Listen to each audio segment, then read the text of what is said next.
Hello again, Dr. Mix, like Cake Mix from West Plano Pediatrics. This is in reference to our last session about red flags and when to call your doctor.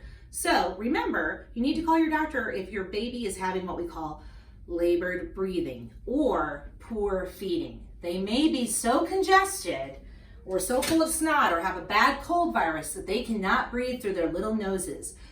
Babies are what we call obligate nose breathers, meaning they will try no matter what to breathe through their little nose, even if it's full of snot.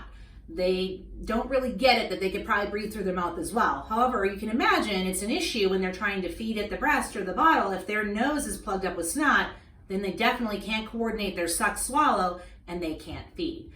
So a lot of times when a baby gets a cold, they can be managed at home, after consultation with your pediatrician with suctioning before feeds. That is key.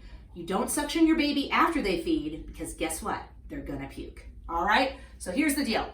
All you need is this little guy, a blue nasal bulb suction.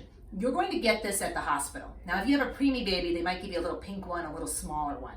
These are nice though. You can always get an extra one at your Walgreens, CVS, Walmart, Target, any of those places too. Sometimes I had one everywhere, one at home, one in my purse, one in my diaper bag, in your car. You kind of want these available, okay? So you should always have it in your diaper bag. Anyway, obviously this isn't a real baby. That's our little Cowboys demo bear. And the way I tell parents or caregivers to position their baby, it is nice if you have two people. So if you have two people, you literally lift their arms over their head, like so big is what I say, so big over the head, and you are positioning your hands like this so that the baby you can do it safely. See, the baby can move all they want, but they can't move their head so that you're not gonna be jamming this into their nose and causing their nose to bleed. So you want them to be very stable. If you don't do this, they're gonna move their head all around. You're not gonna be able to effectively suction your baby. If you're by yourself, sometimes you can place your baby on the floor and position your baby so that their head is between your knees, okay? So I've done that before when I was at home with my kids by myself. So I'm just gonna kind of show you, I made a little line, I don't know if you can see it on this, but that's really, you're not putting it in that far, especially if it's a brand new baby. If they're a little bit bigger, maybe a little further. But you're only putting it just kind of right inside their nostril so that little line, that little small tip would disappear, okay? The other trick that you do is when you put it in one nostril, the other side, you're gonna clamp down. So I can even show you like on me. Sorry, it's gross, but I'll put this side down and I'm gonna put the tip right inside my nose like that. That's what you're gonna do with your baby, okay? And then when you go to the other side, you'll put this one down and you'll put it in there. Another important thing that you need to do before you suction is you're gonna get some little saline drops. There are several brands. One of them is called Little Noses. So actually what you do, depress this side first on your baby, put several drops of saline in the other nostril. Never suck your baby dry. Even if they have a lot of snot, it will help you get the mucus out if you put the saline in first. So that's key.